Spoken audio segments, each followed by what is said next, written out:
अब शकील अख्तर जी आपके पास आना चाहता हूं, आपसे समझना चाहता हूं कि राजनीतिक तौर पर वही सवाल, राजनीतिक तौर पर इस यात्रा को कितना सफल आप मानते हैं? क्या राहुल गांधी ने इस यात्रा के दरमियान देश के मूड को बदला है? देखिए, राहुल गांधी की यात्रा इतनी सफल है कि न केवल सत्तारूढ़ बीजेपी उन्होंने हलचल मचा दी। राहुल ने श्रीनगर पहुंचने से पहले, या आप कहें कांग्रेस ने, बहुत सारे विपक्षी दलों को श्रीनगर आने का निमंत्रण दिया था कि यात्रा के समापन पर यहां आएं और सब मिलकर यहां से अपने कश्मीरी भाई बहनों को और पूरे देश को एक शांति का, प्रेम का संदेश दें, और ये संदेश दें कि जो हमारे देश की बहुत बड़ी समस्याएं बन चुकी हैं, महंगाई है, बेरोजगारी है, अग्निवीर जैसी समस्या एक बड़ी अजीब किस्म की शुरू हो गई है, जहां 4-4.5 साल लड़का फौज में काम करेगा और उसके बाद उससे कहा जाएगा कि बस आप घर जाइए अब।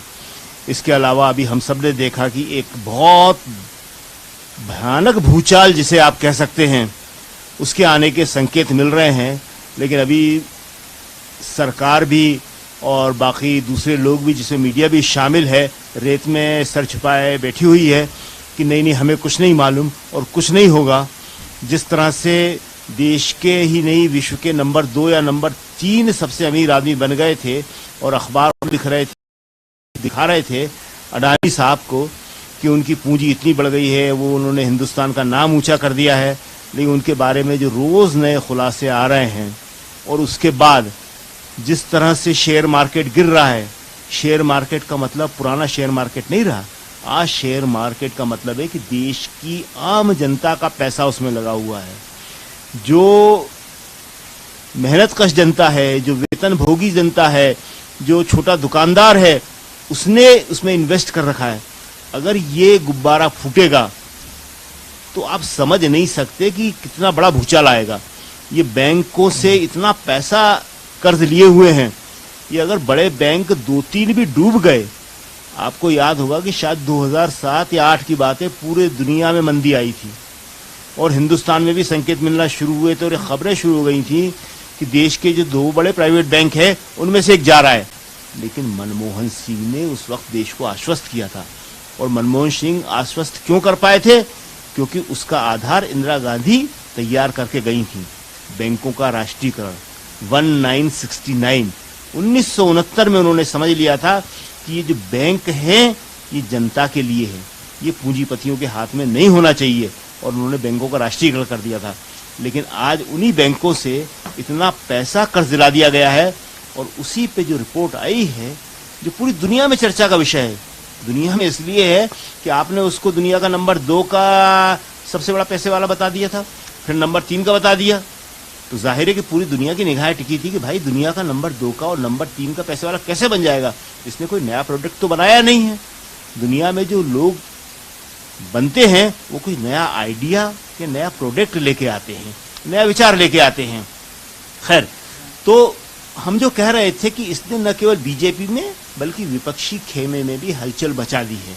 और वो हलचल क्या है कि जिन दलों को राहुल ने या कांग्रेस ने बुलाया था, उनमें से कोई बड़ा दल आज नहीं आया। क्यों? क्योंकि वो भी कांग्रेस से उतना ही डर रहे हैं जितना कि बीजेपी डर रही है।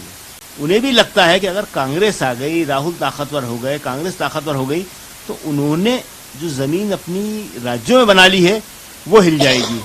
लेकिन ये राहुल के लिए, कांग्रेस के लिए नुकसान की बात नहीं है, ये उनकी ताकत का पर्याय है। ये बताता है कि इस यात्रा ने राहुल को और कांग्रेस को कितना ज्यादा मजबूत कर दिया है। तो जो राजनीतिक इम्पैक्ट है वो सबसे बड़ा एक ही है कि राहुल का और कांग्रेस का ताकतवर होना। राहुल का ताकतवर होना इस मायने में कि राहुल ने खुद कहा है कि हजारों करोड़ रुपया मेरी इमेज खराब करने के लिए दिया था, और वो सच है। हम लोगों ने सबने आंखों से देखा क्या नैरेटिव बना दिया था, क्या इमेज बना दी थी, और राहुल कर रहे थे लगातार। राहुल जनता के बीच जा रहे थे। राहुल ने जो कहा, जो आकलन किया ग्राउंड पे, सोच समझ के, देख के, वो सब सच निकला। जो अडानी की अभी हम बात कर रहे थे, तो इन अडानी के साहब के बारे में भी राहुल का एक पुराना वीडियो चल रहा है। उन्होंने बताया कि मैं जब पार्लियामेंट जाता हूं तो राहुल बहुत दोस्ती है राहुल आम आदमियों से तो बहुत मिलते हैं, पार्लियामेंट में हम लोग हमेशा देखते रहते हैं कि किस तरह वो सिक्योरिटी फोर्सेस से दूसरे लोगों से मिलते हैं। तो कल मेरा एक दोस्त बन गया था, उससे पूछता था क्या हाल है, कहता था बॉस पैसे बना रहा हूँ। कैसे बना रहा है भाई पैसे? कल लगे अडानी के शेयरों में लगा रहा हूँ। कल लगे मैंने उसी टाइम उससे कहा था कि भाई खतरा है, ये कोई ठोस वाला पूंजीपति नहीं है, ठोस वाला आदमी नहीं है ये कोई, तो जो हिंदुस्तान में जैसे पहले होते थे टाटा, बिरला, बजाज, जिनका काम एक आधार के ऊपर होता था और जिन्होंने एक देश के बनाने में भी अपना योगदान दिया, ये सब हवाई चीजें हैं। देखिए आप वही बात सच लीजिए, उन्होंने कोरोना के बारे में कहा था, उन्होंने चीन के बारे में कहा था, उन्होंने कम से कम 10-12 ऐसे उदाहरण हैं जो बताए जा सकते हैं कि राहुल ने जो कहा वो सच निकला, और कहने का उनका एक आधार था। वो समझते हैं चीजों को, वो स्टडी करते हैं चीजों की, और उसके आधार पे देश को चेतावनी देते रहते हैं। जैसे अभी लेटेस्ट चेतावनी उन्होंने चीन के बारे में दी है, उन्होंने कहा कि चीन सिर्फ घुसपैठ नहीं कर रहा है, चीन युद्ध की तैयारी कर रहा है, बड़े युद्ध की। लेकिन उन्होंने ये भी कहा कि हमारी सरकार इसको समझ नहीं रही है। तो राजनीतिक इम्पैक्ट इसका सबसे बड़ा यही है कि अब राहुल की बातों को देश गंभीरता से लेगा।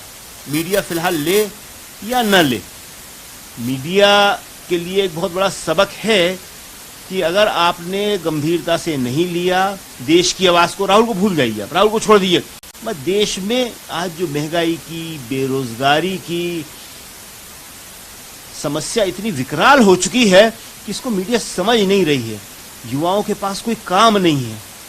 महंगाई का आलम यह है कि आदमी के पास आज जो छोटा मोटा काम करता है, काम करने वाले आदमी की बात कर रहे हैं, उसके पास भी ठीक से खाने पीने की, कपड़े की व्यवस्था नहीं हो पा रही है। तो इन समस्याओं को अगर मीडिया ने नहीं उठाया तो कल राजनीतिक पार्टियां तो आती जाती हैं, बाकी इंस्टीट्यूशंस जो हैं उनको और मीडिया को इसका नुकसान उठाना पड़ेगा। लोग उनसे ये सवाल पूछेंगे, इतिहास उनसे सवाल पूछेगा कि जुडिशरी, ब्यूरोक्रेसी, चुनाव आयोग, मीडिया और जितने भी इंस्टीट्यूशंस हैं जो आज एक प्रभाव में काम कर रहे हैं, जो इस बात को बिल्कुल नहीं सोच रहे कि वो स्वायत्त हैं, उनकी जिम्मेदारी देश के प्रति है, देश के नागरिक के प्रति है, संविधान के प्रति है।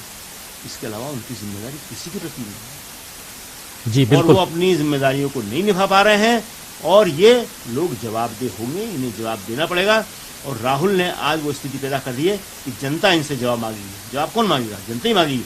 राहुल ने लोगों के दिल से डर निकाल दिया है और लोगों के मन से इससे भी बड़ी चीज निराशा निकाल दी। लोग निराश हो गए थे। राहुल ने एक उम्मीद पैदा कर दी है कि नहीं, बदलाव आ सकता है, कुछ हो सकता है। हिंदुस्तान में ये हमेशा हुआ है, हिंदुस्तान कभी हारा नहीं है। और राहुल ने आज हिंदुस्तान के जीत की एक नई इबारत यहाँ श्रीनगर से लिख दी है।